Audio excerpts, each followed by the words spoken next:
அனைவருக்குமே வணக்கம். சற்று முன் கிடைத்திருக்கக்கூடிய ஒரு மிக மிக முக்கியமான செய்தி ஒன்று வெளியாகியுள்ளது.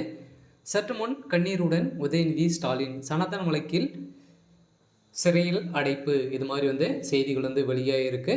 ஸோ இதை பற்றி தான் இந்த வீடியோவில் நம்ம முழுமையாக பார்க்க போகிறோம். ஸோ அதுக்கு முன்னாடி நம்ம சேனலுக்கு இப்போ தான் நீங்கள் முதல் முறையாக வந்திருக்கீங்க அப்படின்னா மறக்காமல் நம்மளுடைய சேனலை சப்ஸ்கிரைப் பண்ணி சப்போர்ட் பண்ணுங்கள். ஸோ வாங்க வீடியோக்குள்ளே போகலாம். ஸோ பார்த்தீங்கன்னா சனாதன வழக்கல் மூலமாக பார்த்தீங்கன்னா உதயநிதி ஸ்டாலின் அவர்களுக்கு ஒரு மிகப்பெரிய பிரச்சனையும் அவருக்கு தலையில் ஒரு மிகப்பெரிய இடியாக தான் சமீப காலமாகவே விழுந்துட்டு வருகின்ற நிலையில் இப்போ சனாதன வழக்கில் பார்த்தீங்கன்னா இவர் சிறையில் அடைக்கப்பட்ட சம்பவம் பெரும் எதிர்ச்சியையும் பெரும் பரபரப்பையும் ஏற்படுத்தியிருக்கு.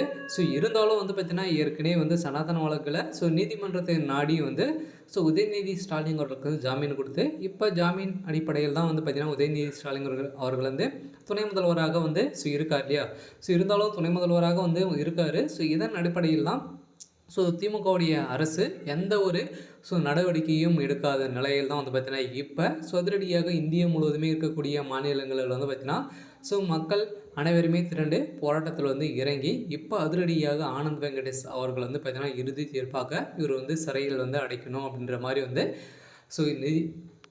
நீதிமன்றத்தில் தீர்ப்பு வழங்கியிருக்காங்க. இருந்தாலும் ஆனந்த் வெங்கடேஷ் அவர்கள் பார்த்தீங்கன்னா ஒரு சிட்டான ஒரு நீதிபதியாக தான் இருக்கார் இல்லையா. ஏற்கனவே பார்த்தீங்கன்னா செந்தில் பாலாஜியுடைய வழக்கில் ஜாமீனே கொடுக்காத அளவிற்கு ஆனந்த வெங்கடேஷ் அவர்கள் பார்த்தீங்கன்னா தொடர்ந்து முயற்சித்து அவர் பார்த்தீங்கன்னா அவரே தாமாக முன் விசாரணைக்கு எடுத்துக்கொண்ட சம்பவத்தினால தான் உதயநிதி ஸ்டாலின் அவர்களும் இப்போ சிறையில் அடைக்கப்பட்ட சம்பவம் பெரும் அதிர்ச்சியை ஏற்படுத்தியிருக்கு. இருந்தாலும் அடுத்த டார்கெட்டாக பார்த்தீங்கன்னா முதல்வர் ஸ்டாலின் அவர்கள் வைத்து கோபாலபுரத்தை ஒட்டுமொத்தமாக காலி பண்ணக்கூடிய அளவிற்கு தான் இப்போ அண்ணாமலை அவர்கள் களத்தில் இறங்க போகிறதாக சோசியல் மீடியாவில் பார்த்தீங்கன்னா பரவி வரும் வீடியோவில் திமுகவுக்கு ஒரு மிகப்பெரிய எதிர்ப்புகள் சுவந்திருக்கு. இருந்தாலும் முதல்வர் ஸ்டாலின் அவர்கள் பார்த்தீங்கன்னா நிறைய எதிர்ப்புகள் இருக்கும் நிலையில் சனாதன வழக்கு மூலமாக பார்த்தீங்கன்னா உதயநிதி ஸ்டாலின் அவர்களுக்கு திமுகவுடைய தலைமையகத்துக்கே ஒரு மிகப்பெரிய